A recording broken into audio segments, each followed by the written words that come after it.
Hello, welcome everyone. My name is Daniela Bleichmar. I am the director of the Levan Institute for the Humanities, and welcome to this how-to program. This is a series that is organized in collaboration between the Levan Institute and the Society of Fellows, where the postdocs suggest the topics, and it is a series that addresses professional practice, how humanists do the things that we do. We record all our events, and you can see the past events on our website. And you can also send us suggestions if there are specific topics that you would like to see covered in this series. The format for today's program is very straightforward. I am joined by two wonderful colleagues, Hector Amaya and Nayan Shah. Between the three of us, I think we cover 6 departments or something like that. And we have been on many, many search committees. And so each of us will talk very briefly for about 6-7 minutes about a certain materials that are a standard part of an application for an assistant professor position, and then we will open it up for questions. We would love to see you, so if it's possible, do turn on your camera. It's a sizable group, but an intimate setting and conversation. And when it comes to the questions, please use the raise hand reaction so that we can take the questions in order. So we tend to do this in alphabetical order, and that means that our first speaker today is Hector Amaya. Thank you, Daniela, and hi, everybody. Thank you for being here.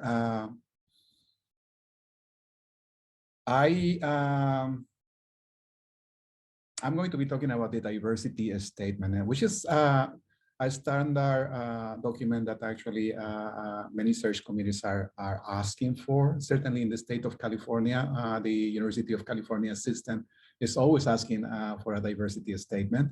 And but there is increasingly common actually when you're applying for jobs. And perhaps the first thing I should say is that this is not a throwaway statement. Not today, and not after last year. Every institution in the nation is expecting you to represent what I would call the new academy. The new academy simply gets it. The new academy understands issues of diversity in our institutions. The new academy understands the whitewashing of most disciplines.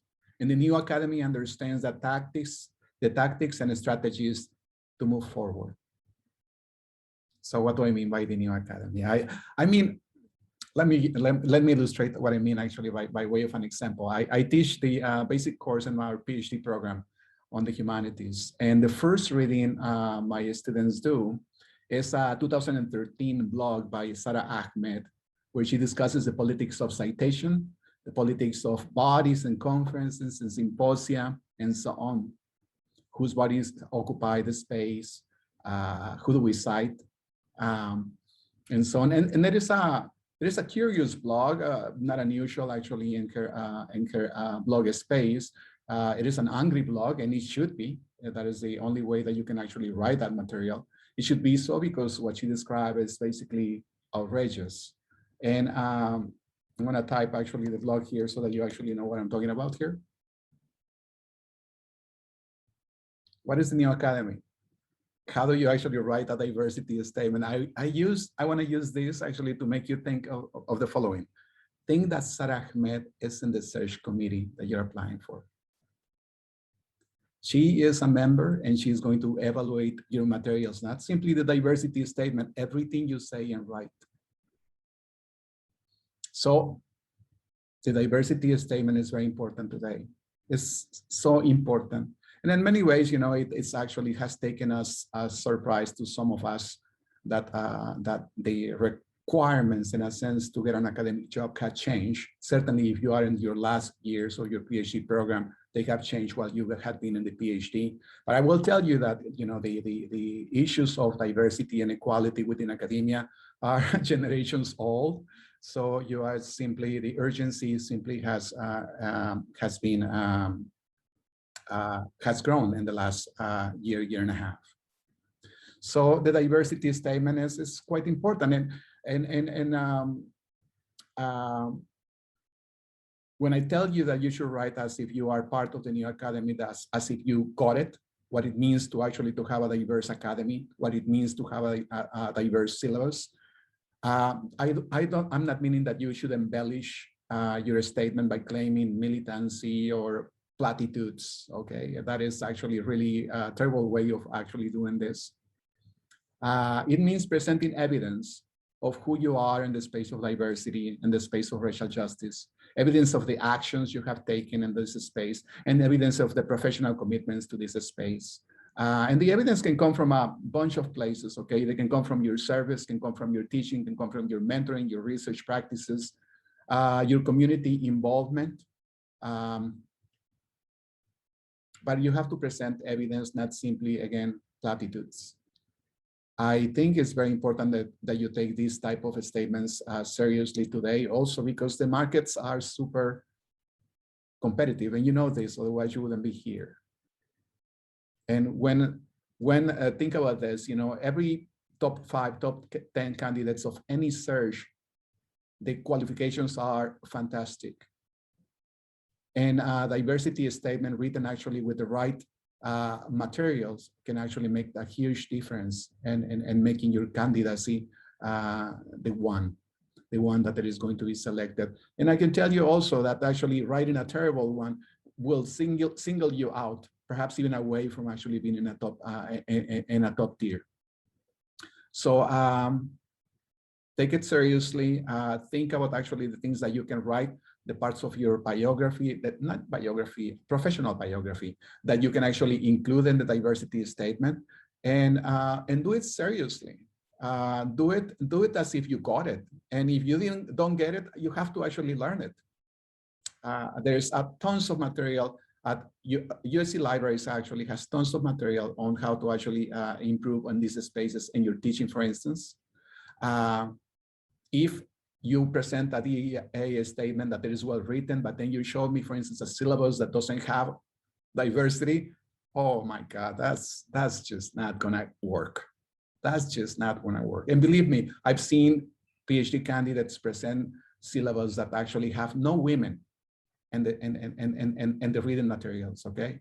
So this is happening today still. And if you do that type of mistake, you are basically writing yourself off a search. I'm gonna end there, hoping hoping to have questions for later on. Bye. Thank you so much, Hector. Alphabetically, I am the next speaker, and I'm going to be talking about 3 documents that are part of every application, which are your CV, your recommendation letters, and your writing sample. These are basic, almost formulaic parts of an application, but they're extremely important. I think that the CV may be sort of the single most important professional document you prepare, because often it is the first document that search committee members will look at to go from an initial application pool that will have hundreds of applicants to start placing files into yes, no, maybe. So the CV is a way in which you present yourself quickly, effectively, efficiently, and clearly. It is the document that if a finalist comes to campus, everyone in the department will look at, even if they do not read anything else in the application. So it's a very boring and formulaic document, but it is incredibly important. And I think that the things I would highlight is it should always be dated.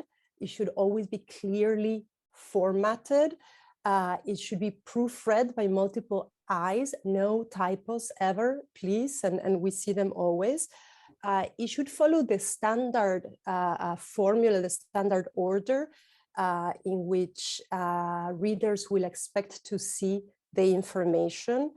You should look at examples because you will very clearly, when you're looking at CVs, see what is clear and what is not in a CV. And every faculty member, well, most often will post their CV. So this is a document that you can find hundreds of samples. And it's less about comparing somebody at an early stage to somebody who's been for 2 decades in the profession, but just seeing what the norms are and what is confusing and what is clear. And also ask for feedback. Share your CV with your mentors, with your letter writers, and ask them if they have any suggestions, because anybody who is writing a letter for you will need your CV in order to write about you, but will also have seen hundreds of CVs over their career and will be able to tell you what you need to change. Be clear, be honest, and be specific. And the specificity is incredibly important. CVs are sort of counterproductive if they are vague or obfuscating information, and they make the search committee frustrated and confused rather than being able to understand who is this person. So, for example, don't say PhD expected. I don't know, expectations could mean almost anything. Give concrete dates, when you started, when you finished. If you haven't finished, when your dissertation is going to be submitted or defended. For publications, in progress covers anything from I thought of this in the shower to it's coming out tomorrow. So be specific. Initial research or draft submitted to this publication, or revise and resubmit on this date, or accepted for publication. Just be very, very clear, because having a list of 6 articles in progress is less useful for a search committee than having 1 article that is forthcoming on this date, and then a list of works in progress. If it's not in the pipeline, it's not a publication, it's a works in progress. And I would say for the CV, be strategic, because plan ahead. If the CV is a record of everything you have done, and you know you will need to submit a CV when you apply for postdocs, for positions, think ahead to what will you need to have. If you will need publications, I think that fewer publications in venues that are legible to the search committee and that register as significant are much better than publications that are in venues that are not weighty. Similarly, giving 1 talk at the major conference for your field, I think is more understandable and important to a search committee than 4 talks at very tiny venues that we don't know what they are or what it means. So plan ahead and be strategic, I would say, with the CV. How am I doing with time? With the recommendation letters, I would say it's pretty much the same in the sense of being strategic.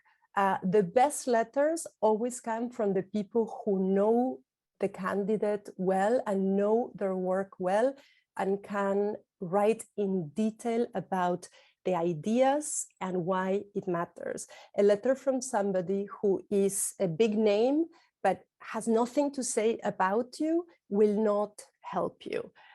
So ask the people who really can get into detail, and that's because they know your work closely, but they also have committed to being not just a mentor, but an advocate for you. And those are relationships that are important to nurture over time. Most obviously, your dissertation committee. But for example, if you have a postdoc, cultivate relationships at your new institution, enroll people into becoming your advocates so that you will always need letters, right? Hector, Nayan, and I still need letters when we apply for your entire career. So develop those relationships. I have 30 seconds. When you go to conferences or when a speaker comes to your university, not in a sort of crass networking way, but thinking these are my intellectual interlocutors and I want to engage with their ideas and to enroll them into my intellectual projects so that I will have letters that are substantive. And you also want to build a pool of references because you will be applying to different jobs, different fellowships, and depending on the specifics, different people will be the most convincing. So especially if you're interdisciplinary, think always about the combination. If you're sending 2 or 3 letters, you may want people from different fields or from different periods or who have seen different aspects of your work. And the last thing I'll say is keep your recommenders informed. Writing good letters takes an incredible amount of time, and our students may finish their PhDs, but we write for them for a long, long time. Given that investment, just write back to someone with a reminder of when the letter is due, and then with an update of what happened, whether it went well or it didn't, because you will need to reach out to them again in the future, and it's just part of the relationship to keep them informed. I will stop here, and our final presenter is Nayan Shah. Good afternoon, everyone. Good to be here, and I'm here to talk about the cover letter, which would seem to be the first thing you think about. It's definitely the first thing you see in the packet, but in some way, what Hector and Daniela have suggested here is you need to amass all your documents before you really plunge into what it takes to write the cover letter. And that is, you need to really know yourself, and you need to be honest about who you are, what you've accomplished, what your stakes are, where you're going. And I think it's really important to just emphasize this again and again. You've been writing an intellectual biography of one kind or another since you applied to graduate school. And you have been doing it again and again for conferences you apply for grants you've been applying for, fellowships. So you've been building this process, but you really have to do a hard reassessment at the moment you're going on the job market. You have to decide, who are you? Define yourself coherently, succinctly, clearly. Define what your capabilities are, your talents are, your trajectory, and try really hard to hold out the noise of like, I need to be this or that for everyone else, or for this discipline, or for this job, and sort of really try to assess, who are you as an interdisciplinary or disciplinary scholar, or some combination of that? And what positions should you be thinking about applying for? There are always stretches we can make, but one of the things that's most challenging for a cover letter is if the cover letter looks like you're one kind of person that you're performing yourself to be, and your materials show you to be someone else, or that are uneven in some way. You can't apply for a job that requires, say, feminist methodologies and really have no evidence that you've been really engaging with those methodologies systematically in your expertise. That's just one example, but it's a really, I think, important one to say that you really need to just be honest with yourself and realize this is going to take time. So I imagine some of you have been thinking about writing a cover letter maybe for months. Some of you have been dwelling on the idea of getting to that for a while. All that work is fine and good, because what you need to do is actually write a coherent statement about who you are, what your scholarship is about, who you are as a scholar, and what your work does. And you need to do that in a way that doesn't look like you're contorting yourself for one thing or another. In fact, reflecting on some of the advice I guess I've given to my advisees and hearing them talk back to me about what really came forward to them 2 or 3 years after the process of being on the job market, most of them said that it was the effort to contort themselves to different kinds of positions that produced the most anxiety and actually the most problems for the act of actually writing the cover letter.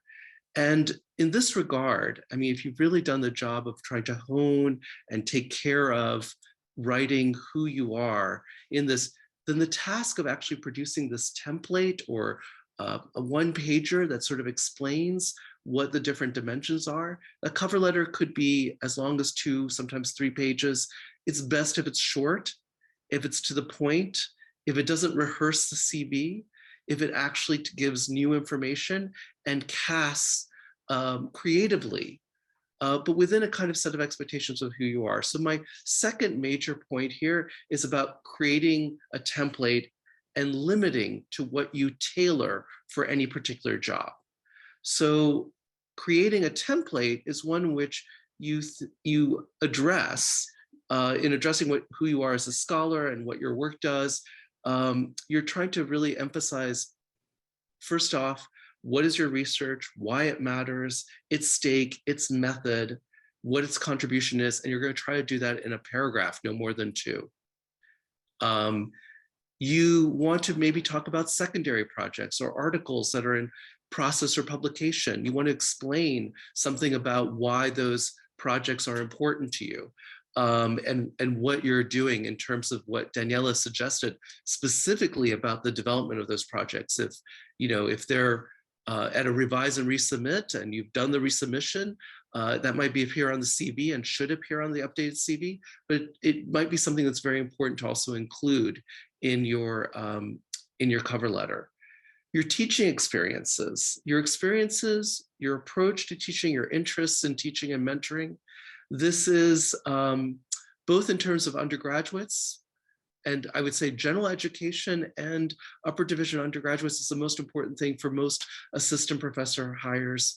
Don't dwell a great deal on graduate teaching. It's not something that you are going to be expected to do right away, but people want to know what your range is and what your interests are.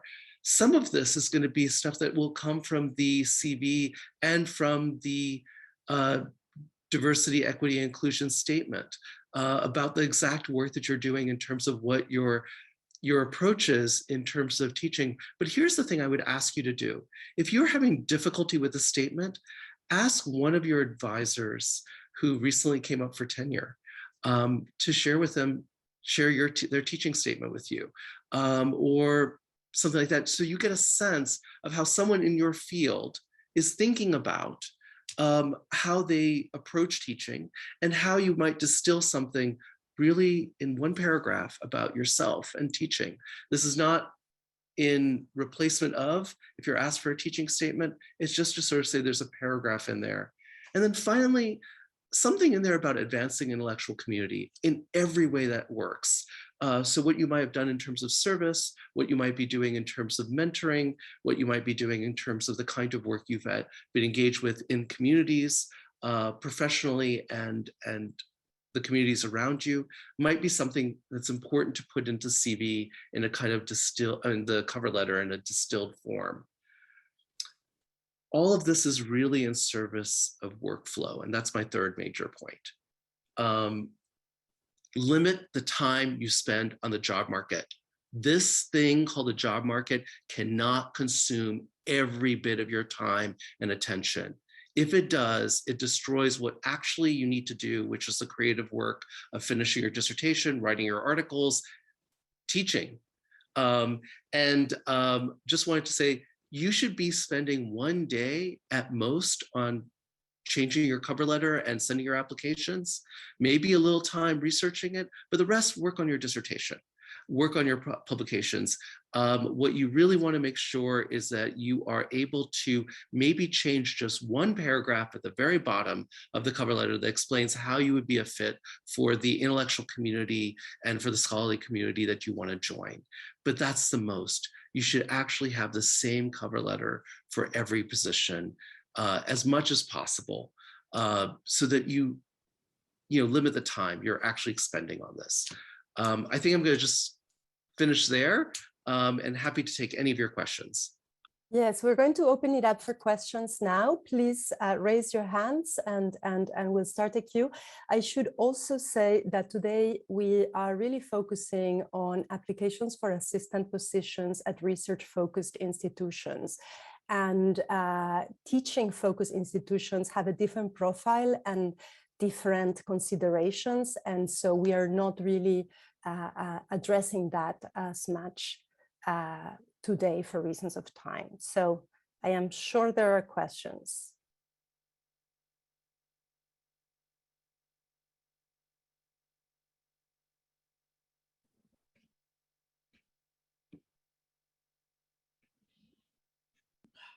Can I do a lateral comment, Daniela? Yes. One of the things that I wanted to remark as someone who writes letters, and sometimes we have so many things on our plate, is that I welcome, and most faculty welcome, nudges. Because in writing letters, it is the one activity where I need to have 100% success, not 99, not 98. And so nudge, well, check with your advisor, ask their permission, and then nudge away. Because if I forget a letter, that may mean a job. And believe me, I have anecdotes to that. Not receiving a letter that actually would have been the difference between giving a job to a person or not. So yeah, don't be shy. Do have the conversation with your advisor though, but nudge away.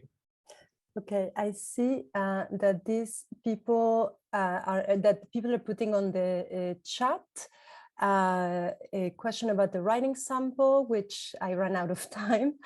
Sorry, it's very hard to do both the chat and so I much prefer if people come in. Maybe Laura Brisbane, who has raised her hand, and meanwhile I will try to get to the chat. Hi, yeah, I also had the same question about the writing sample. A more concrete question, though, if you could address it as well, would be how many letters are generally requested in applications? And thank you, this has been really helpful so far. Glad to hear. I'm happy to take it, Director Nayan. I think normally 2 to 3 letters, no? Yeah. They will tell you. And then the writing sample, I would say, should ideally come from your major project and give the best sense of what the stakes are and what the big point is. If you have a publication that comes from your dissertation or first book, it's nice to send a publication, but if you don't, you can also send a draft. But I would say this is where you show the search committee and then potentially the entire faculty, the entire department, what you're really on fire about. So strategize. I think if you are applying when you don't have a lot of the project written, make sure that you have one very strong, very polished writing sample to send out that shows less the nitty-gritty than the real meat of the project. On the same topic, Daniela, Patricia Lagarde has on the chat that about a small published essays that are under 1,000 words. Would those be appropriate writing samples? I would say no. I think that that the search committees want to read more from you, and if you don't have something on the pipeline or published, do a chapter of your dissertation and conversations with your advisor. Yeah, I think it's a chapter standard. Wow, now the hands are really starting to show up. So we have April, then Mark, Paulina, and Julian. I had a question about recommendation letters. Do committees look at it differently if you have like a generic letter that's being sent through Interfolio? It seems a lot easier for professors if people are applying to a lot of positions, but I don't know if it looks better to have a letter written specifically for the position.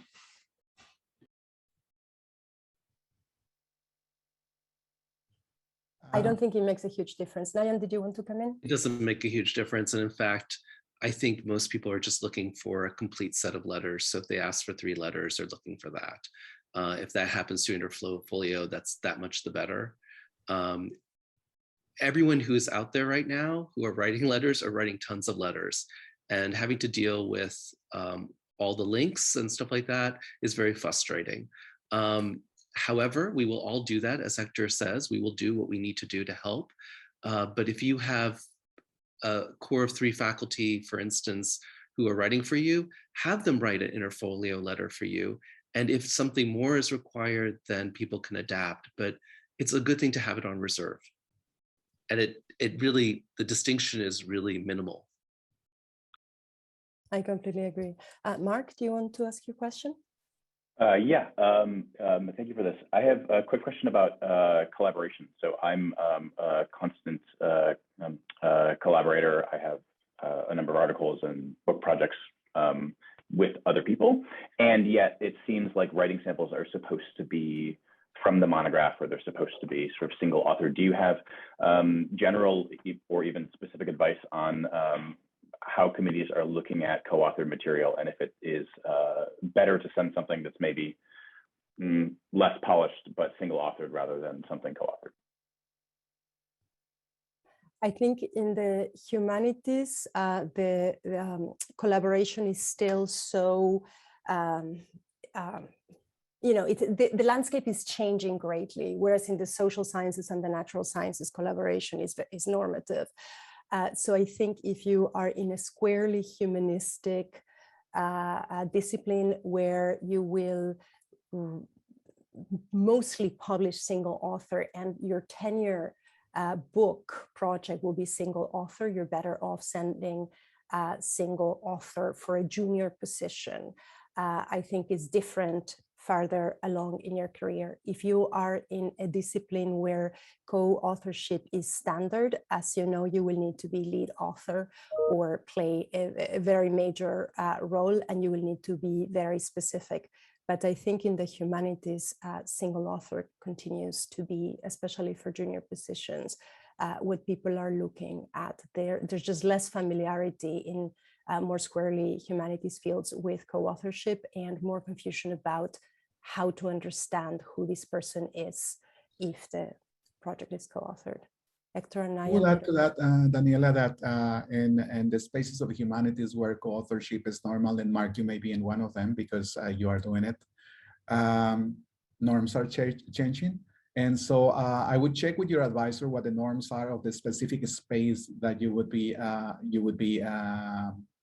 right into. So there might be some jobs where actually the Daniela's advice is central, but there might be some jobs that are in the sub-specialization that where collaborations are normal, and you can then send one of your preferred collaborations. Paulina?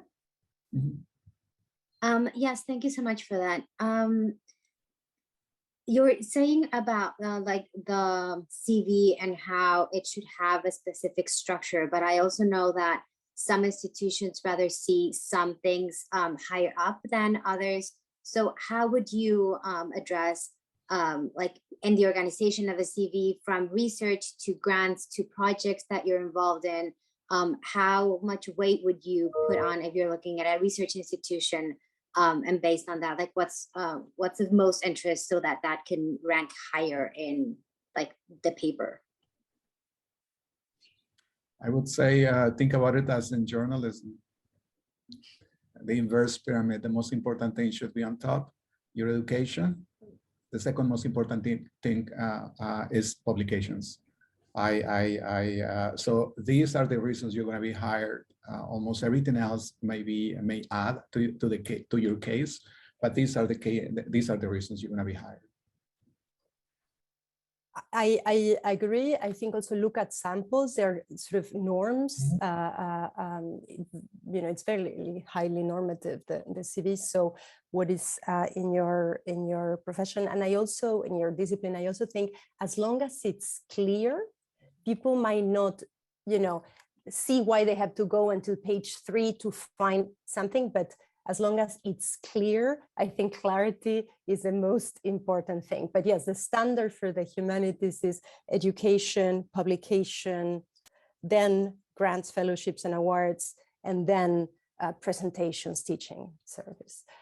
Jillian. Hi, thank you so much for all of this advice. It's really helpful.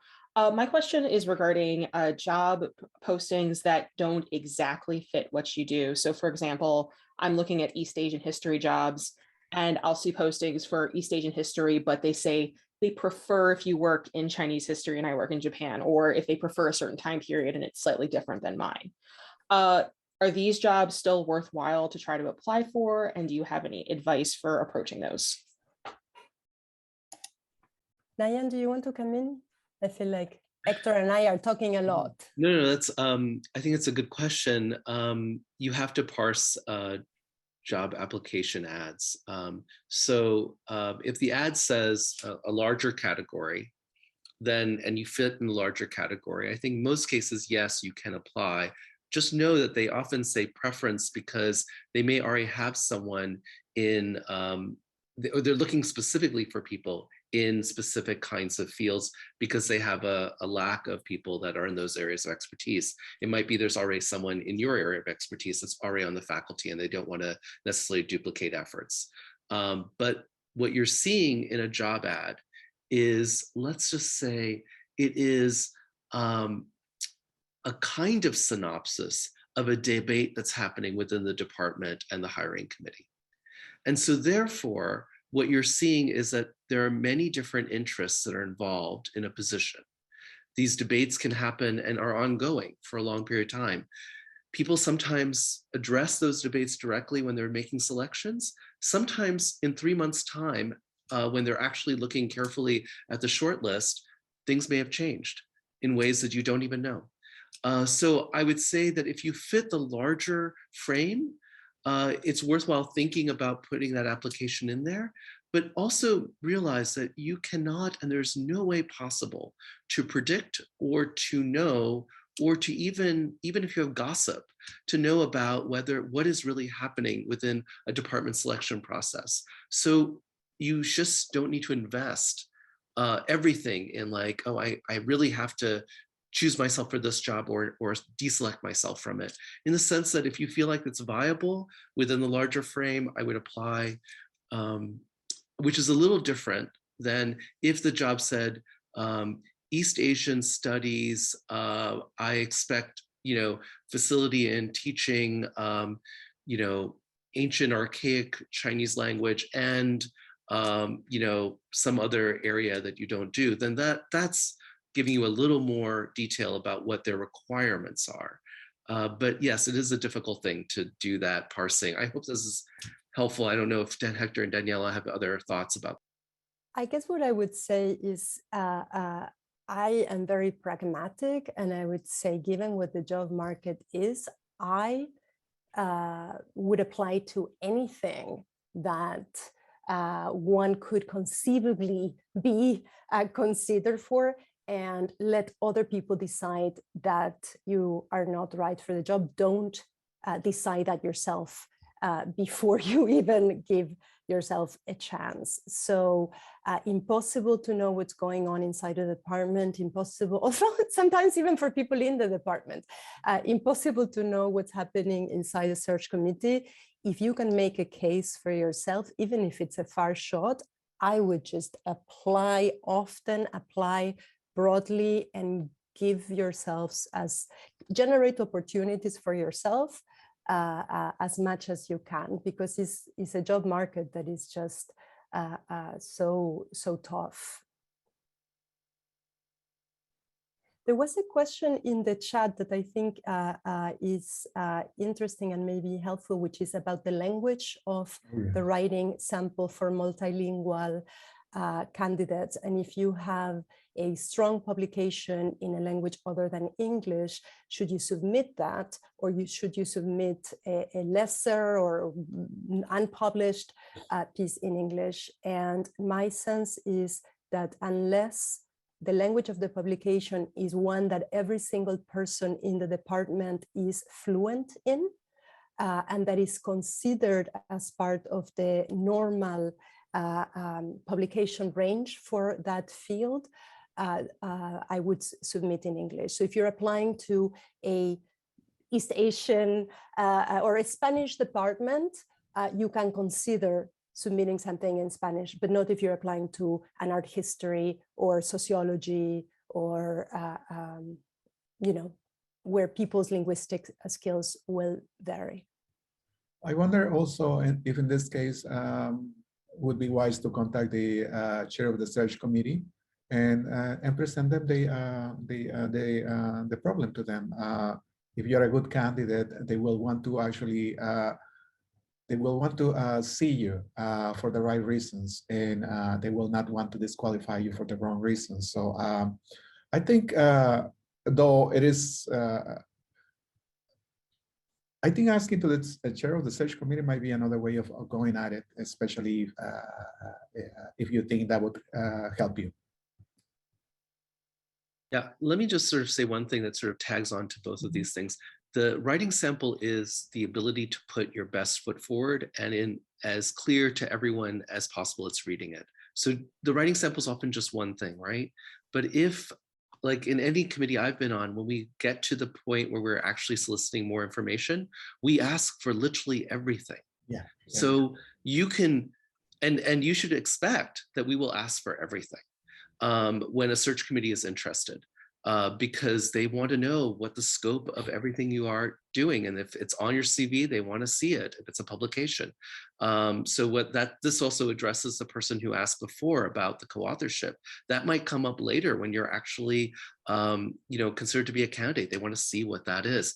And anytime you are doing co-authorship, I would say write a cover letter saying, this is what my contribution to this is. It is sometimes not clear. And we want, that cover comment about what your co-authorship is really important. It helps people understand and assess what they're seeing. If they're not familiar with the publication or the norms of the publication are different than what their expectations are.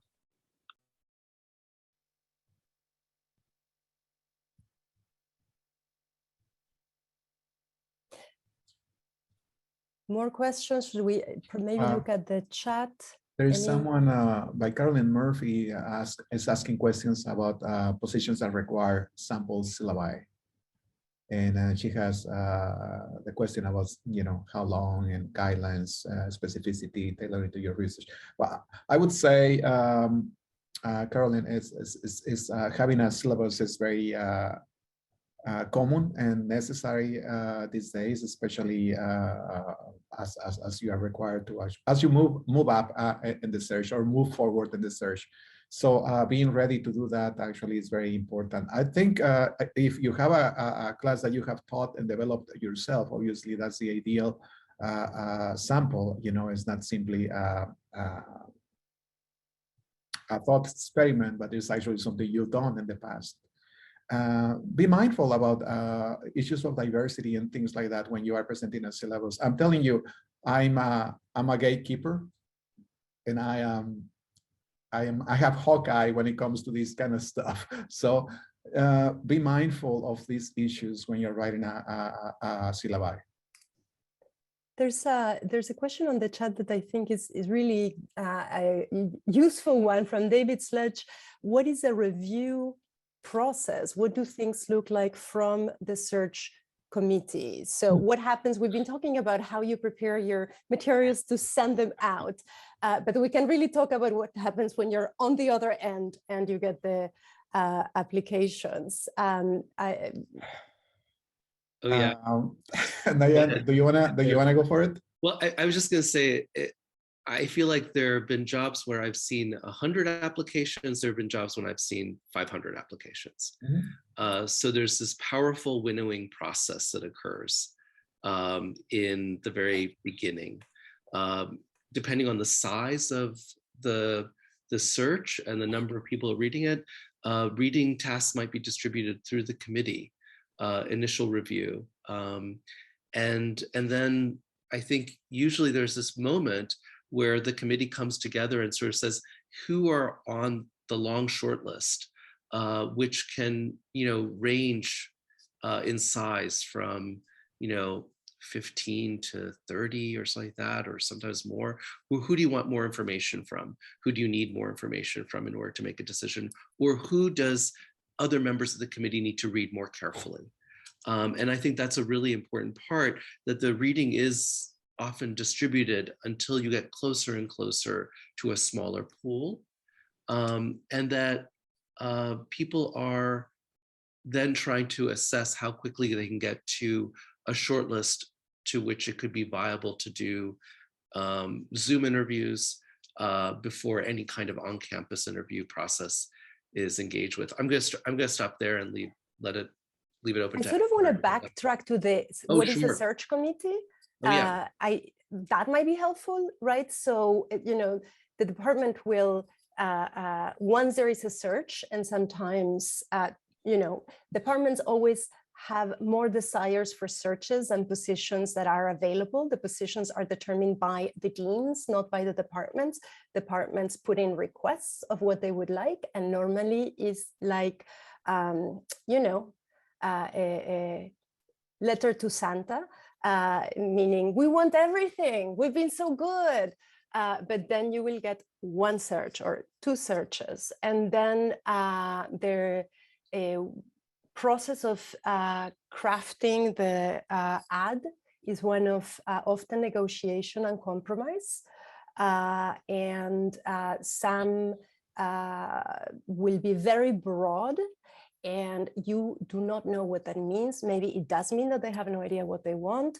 Maybe it means that they have run more sort of narrowly defined searches in the past and found those produce smaller pools. It can mean anything. You cannot read too much into what the ad looks like, because it could mean so many different things. A search committee will be constituted. And the size and makeup of the search committee may be different. There's always a chair of the search committee, and that is the person who will be listed as a contact if one is listed. And search committees, depending on the department and the institution and the search, may or may not have experts in your field. If they are looking for somebody who works on X, it's presumably because they don't have that already. And so there may be, the search committee is constituted of various individuals who are at different degrees of distance from your own specialization. So you're basically talking to anywhere from 3 to 5 people or 3 to 6 people.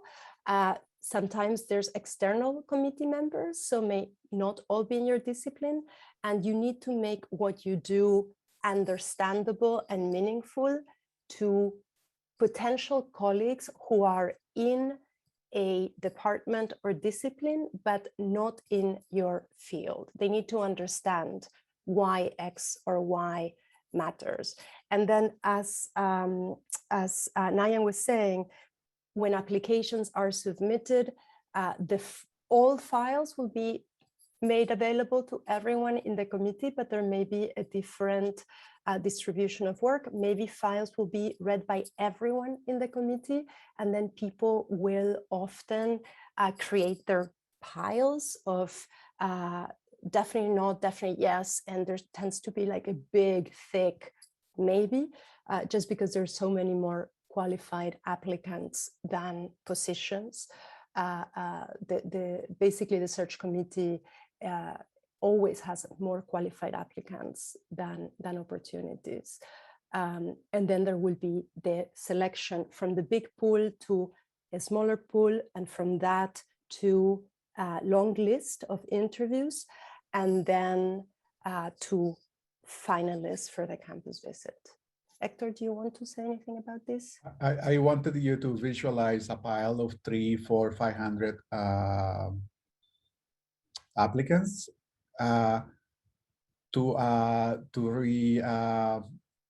say again the importance of concision, being concise, being kind to the search committee members. Sometimes I'm seeing applications for an assistant professor job of a person who has not been a single day out of the PhD, where the CV is 14 pages long. It's like, I find that cruel and unnecessary. You get cranky. Oh my God, yes, yes, yes. Give me the highlights, give me the important things. The important thing is what's gonna get you the job. Again, this is, I'm not speaking for every faculty member. That's perhaps Daniela is right. I'm the cranky person in the committee, you know, so, but it's the thing is that, you know, right now, Nayan, I will tell you, I was in a public institution before this. And in the public institution, every file has to be read by every member of the committee. Otherwise, you are in transgression of EEOC principles. So the 300, 400, 500 applications have to be read by everybody.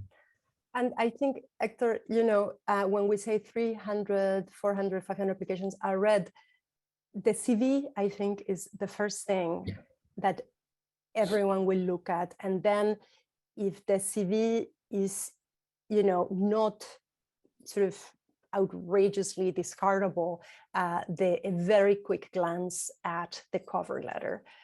So I think those are the, you know, in terms of strategy, where you want to be, you know, to hook the readers, right? To be memorable. I mean, when you're reading 300 cover letters, anything that sort of gives you a sense of the individual, of the mind at work, of what makes this person someone you want to talk to, a thinker that you want to engage with.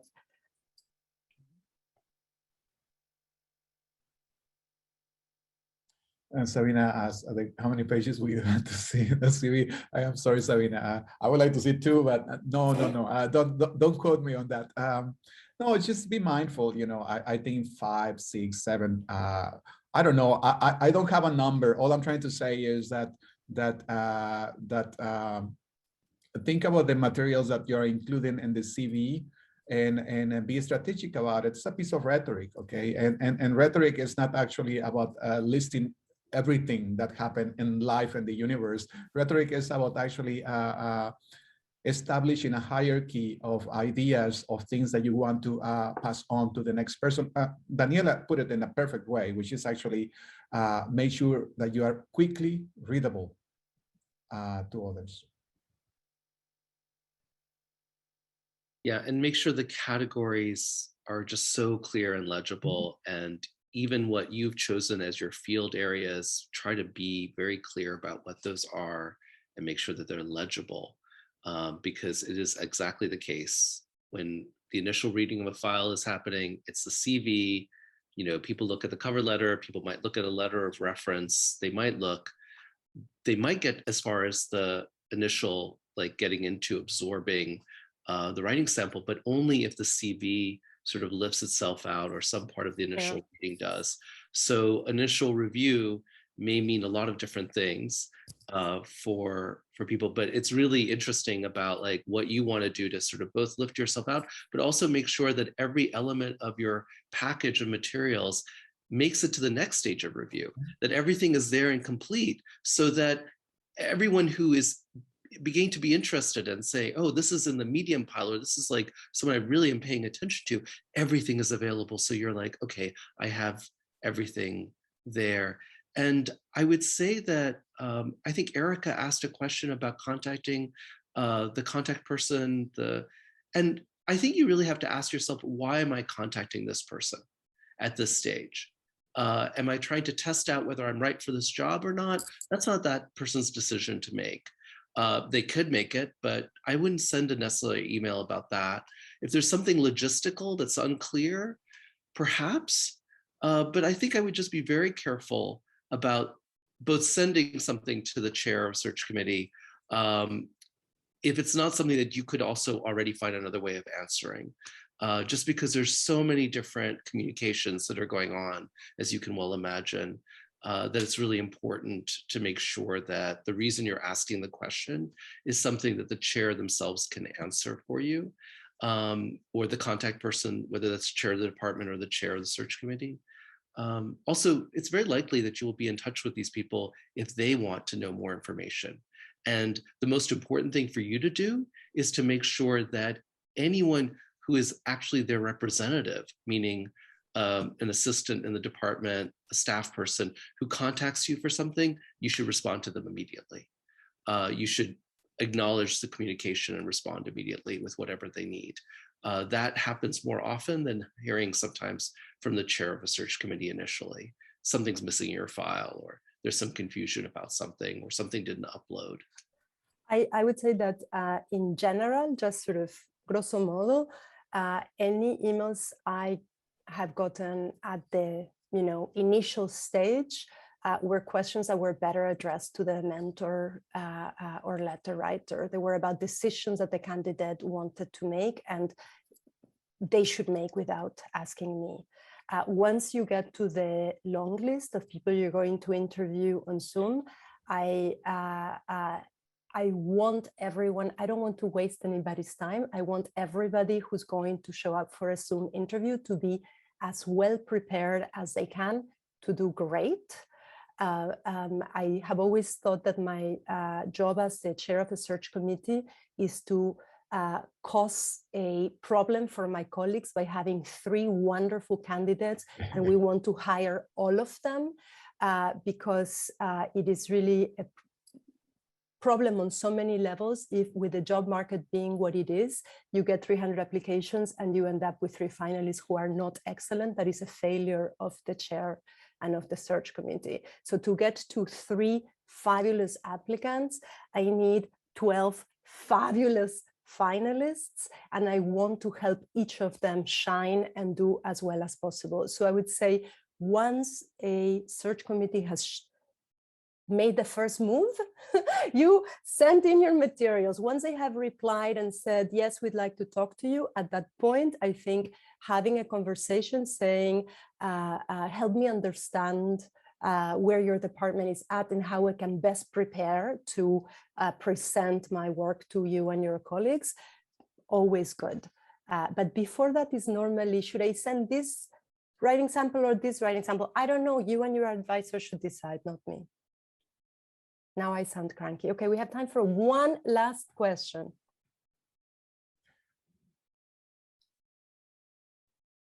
That is a way to kill questions. Nobody wants to be last. Okay, then let's Sorry, do this. I have a question. Please.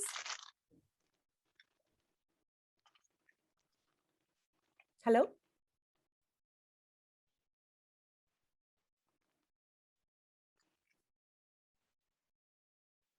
Okay.